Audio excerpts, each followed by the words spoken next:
Cher ami Capricorne, bonjour. Alors, comment se déroule cette année 2017?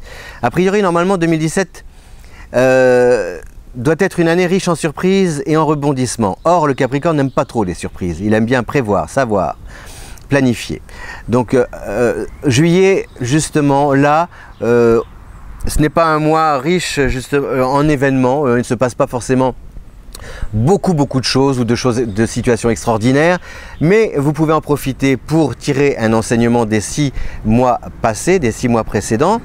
Vous pouvez aussi poser comme ça, réfléchir, vous poser et réfléchir à la manière dont vous envisagez l'avenir. Voilà, c'est un peu une période charnière avec des planètes lentes, dites lentes, à savoir Neptune, Pluton, Saturne, Uranus et Jupiter qui influencent d'une manière ou d'une autre votre destin. Et puis on a d'autres planètes plus rapides comme Mercure qui va influencer aussi votre situation à partir de la fin du mois, à partir du 26 juillet. Donc ces planètes lentes et qui font machine arrière aussi, telles que Neptune et Pluton, Neptune en Poisson, Pluton dans votre signe, ça entraîne une réflexion. Alors célibataire par exemple, c'est l'envie de ne pas répéter les mêmes schémas. Le besoin d'aimer mais sans vous focaliser, sans devoir absolument remplir un cahier des charges ou avoir des exigences qui pourraient transformer la relation et peut-être aussi justement la faire casser le lien, alors qu'en fait tout était merveilleux, magique, ça pouvait bien fonctionner, et puis vous avez peut-être tout de suite voulu sauter à pieds joints dans cette histoire, vous engager, c'est la personne, l'être idéal, c'est pour la vie, ça peut faire peur. Donc là, avec Neptune et Pluton, vous pouvez comme ça soit retrouver quelqu'un du passé et réfléchir à la manière de poser de nouvelles bases et de repartir ensemble dans l'avenir, ou alors rencontrer quelqu'un et tout de suite vous retrouver confronté à cette nécessité d'appréhender la situation avec légèreté, un bras de fer quoi, entre il faut que je prenne ça un peu à la légère, que voilà, je prends du recul, je laisse les choses, l'échange, les relations s'installer et je vois, plutôt que tout de suite ce côté un peu possessif qui peut faire fuir. En couple, là c'est pareil, on peut se retrouver dans un cadre extérieur, un endroit neutre, et cet endroit justement parce que ça ne se passe pas à la maison, parce que l'ambiance est plus détendue, on peut aborder des sujets, les sujets qui fâchaient hier, cette fois on peut revenir dessus et puis peut-être trouver ensemble des solutions et renouer avec un dialogue constructif. Voilà. Il y a aussi des questions d'argent à aborder avec Mercure en Vierge à la fin du mois.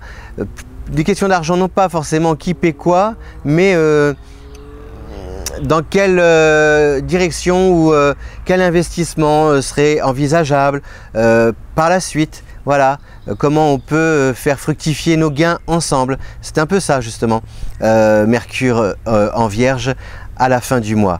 Que vous dire d'autre? Que vous avez donc Jupiter qui vous met un peu en garde sur le plan relationnel. C'est essayer d'apprendre à tempérer, à ne pas porter des jugements. Parfois le Capricorne est un petit peu catégorique. Il se, comment dire, au premier abord, il se méfie, voilà, je cherchais mes mots. Vous vous méfiez, vous partez de la méfiance pour aller vers la confiance. Et bien là, ce que vous disent les astres, en particulier Jupiter, c'est peut-être de partir, non pas de l'inverse, mais d'apprendre d'abord à essayer de faire confiance, de vous dire que oui, c'est possible. Voilà. Donc en résumé, un mois de juillet agréable, équilibré, avec peut-être plus que le mouvement, le besoin de réfléchir, de vous projeter dans l'avenir, en vous disant voilà, j'aimerais aller dans telle direction, par désir plutôt que par besoin ou par devoir. C'est ça un peu, c'est vraiment de réfléchir à votre désir pour aimer plus fort, mieux, plus longtemps, plus sereinement aussi, pour travailler dans le sens de vos idées, de vos projets, imprimer votre patte créative dans vos activités. Voilà, c'est tout cela. Alors prenez le temps de vous poser, voilà, vous allongez sur un transat et puis vous laissez votre imagination vous guider, vous emmener, laissez-vous rêver, laissez-nous rêver, c'est laissez-nous chanter, je ne sais plus. Je vous dis en tout cas à bientôt, je vous souhaite un beau mois de juillet sous le soleil. Attention, vous êtes le signe de l'hiver, donc il faut protéger votre peau, boire beaucoup d'eau, vous hydrater. Et je vous dis à bientôt en vous remerciant de liker et d'être venus aussi nombreux nous rejoindre sur Fabiola Voyance. Et vous avez toujours la possibilité de vous abonner si ce n'est déjà fait. À bientôt et un grand merci.